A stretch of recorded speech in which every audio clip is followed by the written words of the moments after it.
So it gives me again great pleasure to talk to you how to procrastinate your procrastinations. Let's assume there is a 100 meters dash. 100 meters of dash, and a person is very ready to start his 100 meters dash. What would be the normal time for an adult to complete the 100 meters? Any answers? What will be the normal time for an adult to complete running 100 meters? What is the world record? 9.58, I think, right, by Usain Bolt in a world record championships. He was able to do it in 9.63 in the recently concluded Olympics.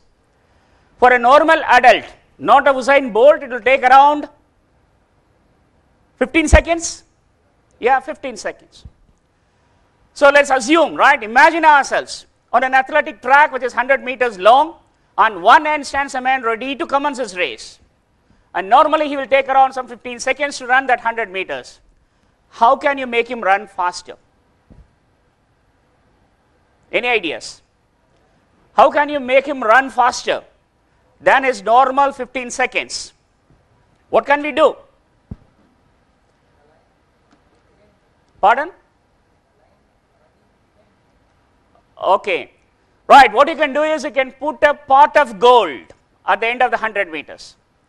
You can put a pot of gold at 100 meters, end of the 100 meters, and let him know that there is a pot of gold at the end of the 100 meters, and now it's a chance to grab it if you are able to beat your own old record. Now, how much time will it take for running that 100 meters? Any guesses? Initially, it was 15. Now, there is a golden pot available for him if he is able to better his own record. How much faster he will run? Any guesses?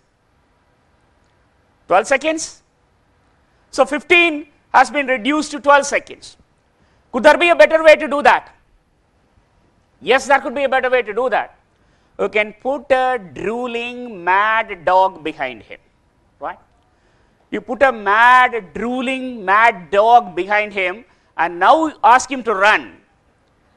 How many seconds will it take for him to run the 100 meters? 8 seconds? 9 seconds? So what does the golden pot represent? What does the mad dog represent? This metaphor could help us procrastinate our procrastinations. So what does the gold pot represent? The golden pot represents the pleasure principle, the principle of pleasure. And the mad dog represents the pain principle, principle of pain. So dear friends, there are two forces molding our destiny which is helping us move into activity. One is the pain principle, the other is the pleasure principle. So our life is a series of incidents of us being motivated either by pain or by pleasure. So one of my young friends, Satish, is a student. His exam, a very important exam, is approaching. 1 month ahead it is. And now as he's about to commence his study, he hears a news that his cousin is going to be wed and is being invited for all the parties and around it, celebrations around the marriage. It will take 1 week. So he feels that no problem, I'll go for that 1 week, enjoy my cousin's wedding, come back and start my studies. So he goes back, and as soon as he comes back, he hears from his cricket club. He says, we are going entering the tournament. So we need to have you for practicing. So you need to dedicate 5 days for us. So he says that cricket is one of my passions. I love playing cricket. So still there is more time, maybe 2 weeks is available. So I'll engage myself in the game of cricket, come back and then resume my studies.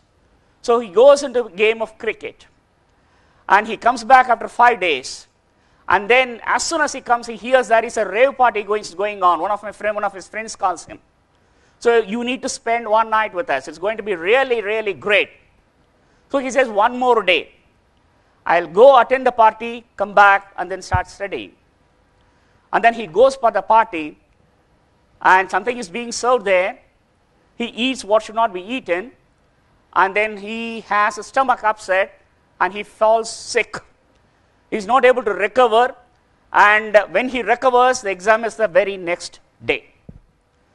So he'll be finding that his studies have been continuously procrastinating over and over, And what he has simply done is he has started doing what is easy for him. Right? Whatever is easy could be a pleasure principle. And studying for an exam could be a pain principle. So, attending the cousin's wedding, playing cricket tournaments, attending a rave party, all those are pleasure principles. Studying for an exam is looked after as a pain principle. So, normal tendency of a human being is naturally to choose pleasure over pain, and thereby he does whatever is easy for him and keeps on procrastinating. That is the basic psychology behind it. So, how do we overcome the procrastination? That's a very important question. And the psychology says that it's very simple. You need to change what you link to pain and what you link to pleasure. What is that we link now to pleasure? It is a party time, playing games, going and enjoying marriages. All those things are being linked consciously to the pressure, and studying for the exam is consciously being linked to pain. What psychology says is just reverse it at an attitudinal level. Just reverse it at a mind level. Start attaching pain to all those events which could help you postpone, and attach the pleasure. See yourself craving for studying. It's a mind gesture, and you can understand whatever the mind is able to conceive, physically we will be able to achieve. So, it's a shift. The pain is being shifted to earlier pleasure giving events, and pleasure is being shifted to earlier pain giving events. One way to do that, if you are able to do that in your mind's eye, if you are somehow able to attach pleasure to a hard job, that is studying, what happens is naturally you move towards studying, and if you are able to attach the pain principle to whatever has been pleasing you earlier, you make that mental shift automatically. So, what will help you as per NLP is a timeline therapy. So, ask yourself down the line, just before the examination, the day before the examination, if I continue to be like this, how will I feel? That's called as a timeline therapy. Extend yourself, move yourself, and place yourself just on the day before the exam, and ask yourself, if I continue this mode of enjoying myself, how will I feel at the day before the exam? Naturally, you will be feeling pretty bad, and you attach that bad feelings to the distracting elements. And on the other hand, if you are able to assume yourself as having read sufficiently, the sense of confidence for facing the exam, if you are able to attach that to the concept of studying, it's an automatic shift. I would also want you to remember 3 or 2 animals, right? 2 animals to be very specific, which will help you to overcome the procrastination. Let's assume we are having a big dinner. A big plantain leaf, banana leaf is spread over us, and so many dishes are being served. 20 dishes, 25 dishes, everything is relishing. So you are very much tempted to eat, but as you are about to start eating, an announcement is being made. Please wait, one more dish is going to be served.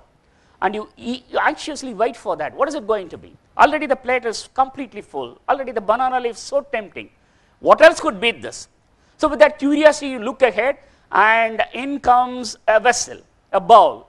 And inside the bowl, there is a live frog. Live green color frog.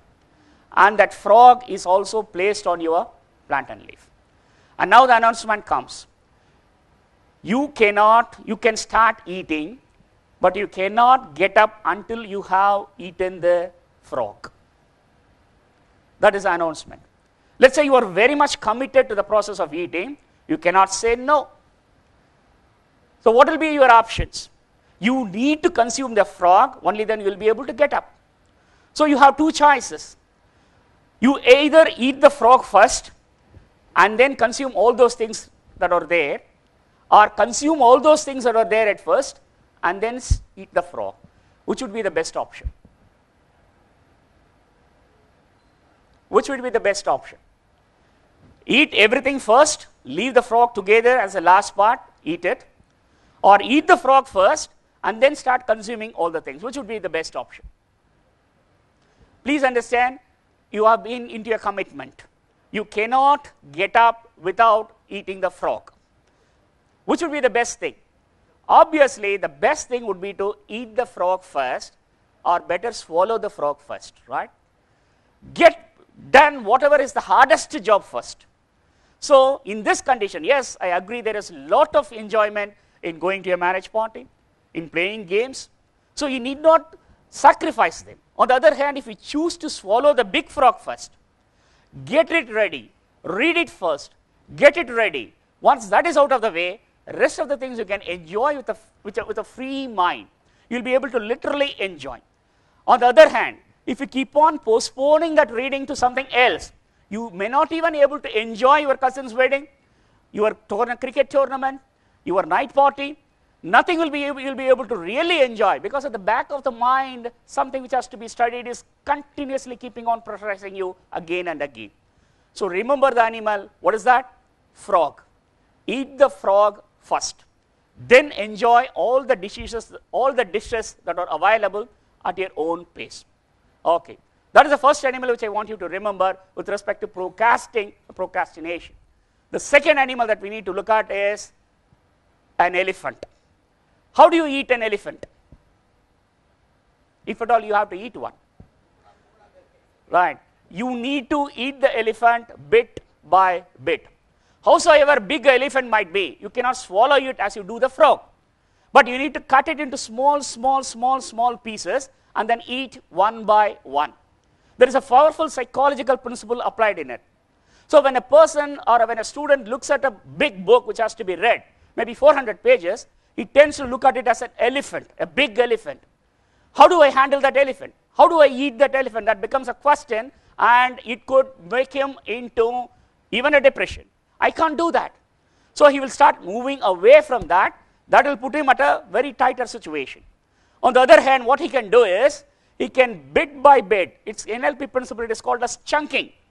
Howsoever big an elephant might be, chunk it into small pieces. Then all you need to do is start with the first piece and start consuming one by one. I remember a very interesting interview given by Kapil Dev during the 1996 World Cup match. So the tournament was about to be started, and someone asked Kapil Dev, what is that India has to do for winning the World Cup? And Kapil Dev so famously said that India, before starting the tournament, should not think about the World Cup. If they think about the World Cup, it will appear as though it is a big elephant. Pakistan is there, Argentina is there, South Africa is there, a new entrant. So it will look like a big elephant. They will be demotivated. On the other hand, they should not think about the World Cup at this juncture. They need to think about what? They need to think about the next match alone. The next match alone should be in their focus. Next match is against Zimbabwe. So their focus must be shifted from the final goal to that first chunked piece. Once they are able to do that, they are motivated and they are able to immediately solve the problem. What happens is a few cases, right? One interesting client who has come to me for a treatment of depression. So what was suggested was a session of yoga was suggested to him. The session of yoga went for 40 minutes. So this guy had the problem that how can I do yoga for 40 minutes? I don't have that much time. I don't have that much intent to spend 40 minutes on doing yoga. So I understood that he was viewing the 40-minute session as a big elephant. So you need to chunk it down into small pieces and focus on the smallest piece. So I asked him, how can you chunk it up? What would be the first piece? The first piece would be removing his normal dress and putting on the dress for yoga. I hope you are able to understand the point. The moment he does that, the first chunk, the first piece, he is able to get away from his normal dress and wear the yoga dress. Dear friends, you can understand that he should complete the yoga. The first critical step, if you focus on that, if you do that, the rest things becomes a breeze. You are able to walk through. So coming back to the student who is viewing the 400 pages of book as a big elephant, how does he see that? Don't see it as a book of 400 pages. See it as chunk it into small pieces. 5 pages today morning, 5 pages today evening, 5 pages next day morning, 5 pages next day evening. Chunk it into very small pieces. Try to focus on the first piece. It will be very easy. You will be motivated to finish it off. And then the process can go on. So Stephen King was a very famous author who has written more than 1,000 or maybe 50, 60,000 pages. When someone asked him, how are you able to do that? Such a huge quantity, 60,000 pages of authorship. How are you able to do that? And he coolly replied, I never thought it's going to be 60,000 pages. For me, 2 pages in the morning, 2 pages in the afternoon, 2 pages in the evening. Day by day, every day. I hope you're able to get the concept. So don't look at anything as a big elephant. Chunk it into very, very small pieces and focus on the first chunk. You get motivated, you are able to procrastinate the procrastination. Finally, I want you to give one interesting technique which is called as a chocolate technique, right? Can I take that you love eating chocolates? Yes or no? Yes. So what you have to do is this. Will you ever procrastinate eating a chocolate? Will you ever procrastinate eating a chocolate? No. We always don't do that. We always go for the first chocolate. We always go for the second chocolate. So we never procrastinate eating a chocolate. So you can use that tendency of yours to eat a chocolate for getting motivated and for procrastinating the procrastination. So what you need to do is, you need to simply close your eyes, see yourself eating a bit of chocolate. See yourself eating a bit of chocolate. See yourself and start feeling that. The most important thing is in your mind's eye, from the visual level, it should go into the feelings level. See yourself eating a chocolate and try to have the sense of chocolate within your mind. Have that feeling of that nourishing, sweet chocolate in your mind. And as you continue to do that, change the picture. Replace the picture of you eating the chocolate with you reading a book, maintaining the same feeling, maintaining the same desire of having the chocolate, but now you start yourself seeing reading a book. Now what happens is your brain is bypassed. Your cross-wiring is being done. What happens is you see yourself reading as powerfully motivated as eating a chocolate. I hope you are able to get that. Yes or no? Yes. So what you do is change the pain and pleasure principle. You are very committed to the pleasure of eating the chocolate. Simply change that pleasure to the reading of that particular book or doing of that huge task. So 2 animals. What are those 2 animals? One is the frog. The other is the elephant. So remember this. Eat the frog first.